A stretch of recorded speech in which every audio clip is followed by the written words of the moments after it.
not see it now. Somebody break all my mirrors. I can't look at myself.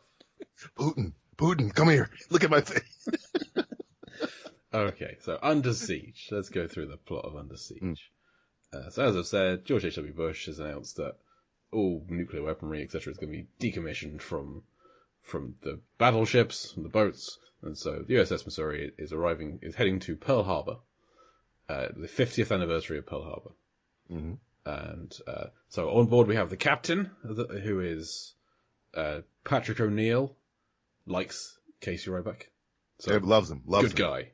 Loves him. And then his second in command is Gary Busey as Commander Krill. Doesn't like Casey Ryback.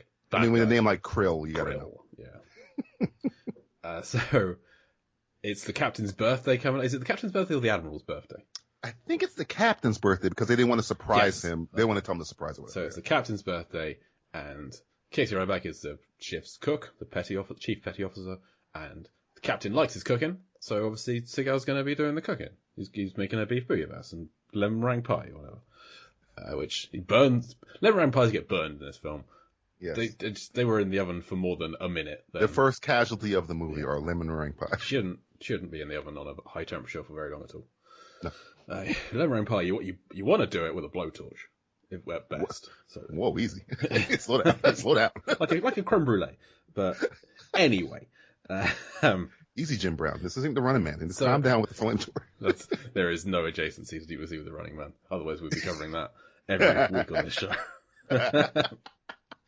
So Gary Busey doesn't want Seagal to cook the dinner. He's ordered in a surprise party for the captain. You know how the Navy's famous for surprise parties? Yeah. How it's not like a tightly kept secret aboard the ship. Everyone would be followed everywhere they go. Surprise parties all over the place. So they're bringing in a band, caterers, Jordan Tate, Playboy Playmate model from Miss July 1989, played by Erika Eleniak, who of course was July 89's Playboy Playmate.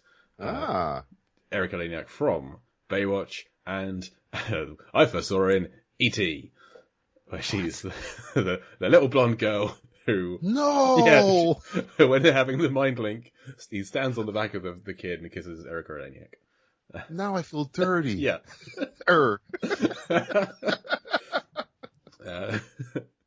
Yes, she is stunning in this film, but also all of the men in this film are pigs. We just have to establish that. Just know that this could never, ever happen now. Ever. Well, given the numerous actresses who have come out against Steven Seagal and the casting methods that he uses, I'd hate to think what Erika Eleniak had to go through to get this role.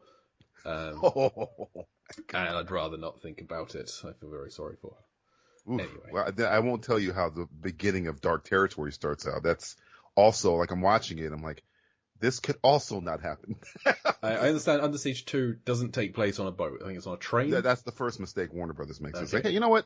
You know that great boat movie we had with Steven Seagal? Let's put it on a train now. Put it on rails. Yeah. It's just so they can say Steven Seagal is off the rails in Under Siege 2. Let's do the opposite of Speed. Yes. Yeah. But no, the same government officials you see in this movie, not the same, but some of them are in that movie, and they use like a spy satellite, and they use it on a nude beach. And like all of them, you see them like zooming in on a woman, and you thinking they're going to go like, all right, move that over there. And it seems like that's what they're saying, but they're like, no, they're like, enhance, zoom in farther, farther. And like, wait, there's like 30 people here, and they're all like staring at her. Like, can the camera go inside her bikini? Kurtwood Smith is there. He's like, okay, it works. Let's arm it. What is going on here? So, I mean, the scene where the camera just kind of follows Erika Eleniak's butt as she's walking down the... Oh, yeah. The Michael Bay shot, of course. Yes, the Michael Bay shot. Okay, we're not going to cover the sequel on this show. It's not DVC Jason, and I don't want to. This movie that movie makes this movie look like The Fugitive. Completely like The Fugitive. Okay, good. So, under Dark Territory will never be seen by me. I think that's on the list. Gary Busey's arranged for all this surprise party, and the captain's going to be becoming engrossed in a novel, hiding away in his room, so it can be a surprise. because he kind of guesses about it. Meanwhile, Casey Ryback, all of his kitchen staff. Is it a kitchen on a boat? Is it a mess? What's it's a galley? Galley, I think they would call it. Yeah. So all of his galley staff are sent off to the party, and he's like, no. I want to cook for the cat. So Gary Busey comes down, spits in his stew. Very disgusting scene. Yes, it's like real hocks it up. It's horrible. And so Casey Ryback punches, or it hits him, and they're like, "Oh, you struck an officer." And he's like, "That's not striking an officer. This is striking an officer." Punches him in the face, enough to make a gash down his cheek, and that means so Seagal is then handcuffed and thrown into the meat locker. Yes, because they can't put him in the brig because they put him in the brig. The captain will find out. So they put him in the meat locker, which I give Gary Busey credit. It'd be very easy for him to be bumbling in this movie, but this is the only mistake I think he makes. He's very he's like overly competent in this movie, from where you typically see the henchman of the main villain be. He's very like smart, except for this one moment where he's like, "Yeah, put him in the meat locker. If you're gonna do what you're gonna do, just kill him right now." Well, I mean, putting him in the meat locker isn't that much of a mistake. It's sending two guys in later to get him out. Or to kill him. Well, no, just he's in there. Leave him in there. At that point, he'll be cold eventually. It's like, it's a fridge. Right. So they should have just left him in there because they had a bolt on the door. Yeah. And I suppose the mistake would be don't put your greenest recruit on the door. Right. Right. Put someone who is, I don't know, trustworthy, professional, knows what the plan is. Put Cole Meany on the door. Right. Somebody. Well, they've got dozens of guys. They've got so many guys. That's right. So they lock Ryback up in the fridge, in the meat locker, and party happens. Oh no! And then the Erika Eleniak arrives with Tommy Lee Jones as her manager, it seems, but also as the lead of this band. But he's not the lead. He doesn't sing. No, he plays the harmonica. He's John Popper, basically. Is Tommy Lee Jones. Except John Popper because I sings. thought when they show him, I'm like, okay, he must be the singer. But then they start singing, but it's not him. It's another guy to the right singing. And Tommy Lee Jones, I guess, is doing the Bruce Willis harmonica thing. And I'm like, oh, you're not even the lead of this band. You're kind of like the MC of this band. How much fun is Tommy Lee Jones having in this film? Oh, he's great. This is probably why Andrew Davis was like, you got to be my Gerard. You're too good. Because this is a zany action movie, but there are moments in this movie where Tommy Lee does like Tommy Lee stuff, and you're like, oh, you're good. You're like too good for this. Why are you in this movie? He absolutely is, but you can also see the Two-Face in him. Oh, here, I think. Like, he's doing Two-Face crazily in the band scene. Yeah, and Batman Forever has its problems. Tommy Lee Jones is not one of them, as far as I'm concerned. I will disagree, but okay. he may not fit the film or the character, but he's the most fun thing to watch on that film. Or the plot, or yeah. Because there's a lot of different films in Batman Forever. I think you could split to kill Jim Carrey. We're just gonna throw it all over.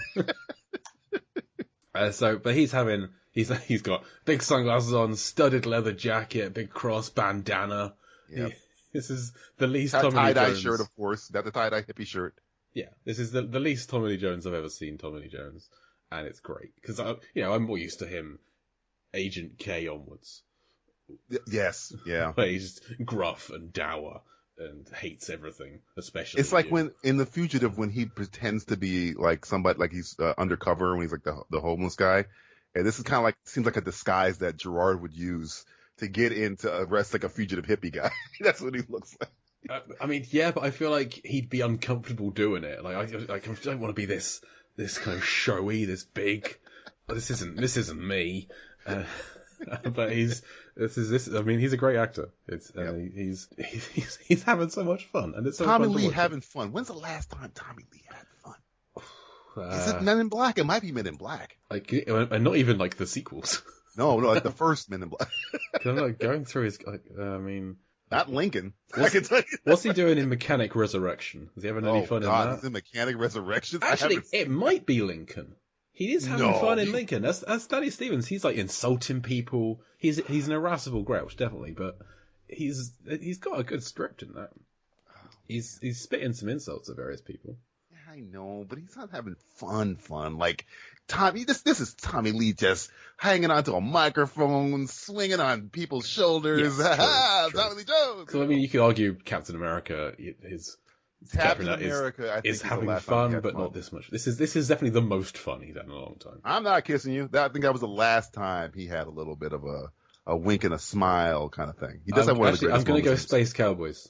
He's like the rogue element in Space Cowboys. He's like, I forgot about Space. I gotta watch that. I haven't seen that in years. And Small Soldiers, having so much fun voicing Chip Hazard in Small Soldiers. Well, he was probably doing that from his bedroom, so I can't say he was having fun. Tommy Lee Jones has had a phenomenal career.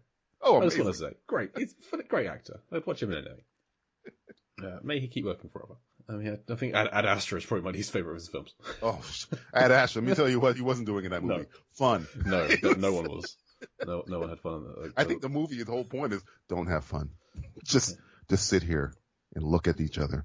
I mean, stare deeply into each other's eyes and not have fun. That's Ad Astra. So, like, a different director walked onto the set and like, okay, today, baboon attack. And then after that, it was just like dour. Dour. More dour. More? No, more baboon attacks, please. It's the one bit in the film that's any fun. Anyway. I did not like that film. The point of this is that Tommy Lee is kind of the Hans Gruber of this. Yes. But if Hans was putting on a show, well, Hans is kind of putting on a show, but he's putting on a show of like the classy American yuppie. William Strikes is putting on a low budget popcorn entertainment show. It's for the cheap seats. It's for the cheap seats, yeah, exactly. And so he's joined by Erika Eleniak. She's not feeling too well, so Busey gives her some seasickness pills. She takes a fistful of them and passes out.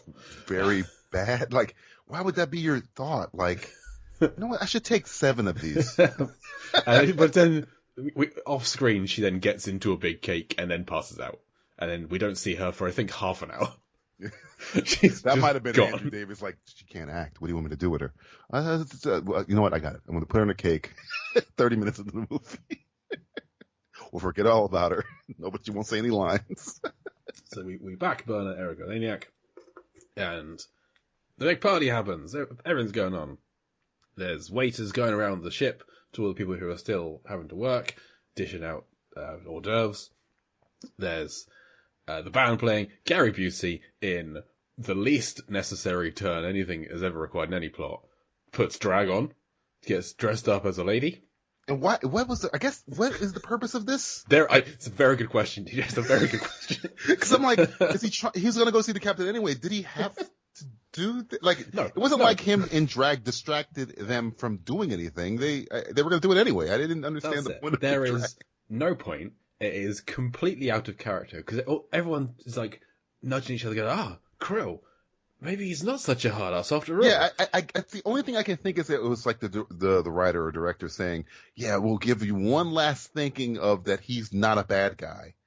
So when he's a bad guy, it's like, oh, he is a bad guy. No, but for the purposes of their plan, it makes no sense whatsoever. So he's walking around with he's got a dress on, he's got these giant fake breasts, he's got a wig on. He pretends that Cole Meany is like inviting him for a private dance somewhere. So they lead upstairs to go and see the captain. And meanwhile, Tommy Lee Jones is on stage, and he's like, "Who's the commanding officer in this room?" I can't do a good Tommy Lee Jones, so I'm going to try. And a guy, like a real no-nonsense, serious guy stands up and goes, "Dad, me, hello." And Tommy Lee Jones shoots him in the head. Just one shot, straight in the brain, dead, gone. And a ruckus ensues. All the wait staff turn out to be bad, draw guns at all of the crew. Meanwhile, in the captain's office, Gary Busey shoots the captain. Cole Meany takes out his guard. Basically, the whole crew is captured, and most of them are put in what I believe was called the forecastle. But if you ask anybody in this film, they'll say the forecastle. The forecastle. I'm like, why do they keep calling it that? It's on the board. It says. They keep on showing us how it's spelled, and they keep saying it a different way. They keep saying it a completely different. But fine. That's like, all right, maybe there's some kind of agreement they had together. We're not going to call it what it says. We're going to call it something else. So all of the crew gets welded into the forecastle, which is like if you're wondering, I'll go to the Wikipedia page for the forecastle, which actually on the page it says pronounced forecastle. So Why? Again, whatever. I'm guessing the English probably named this because we do strange things with how you pronounce it.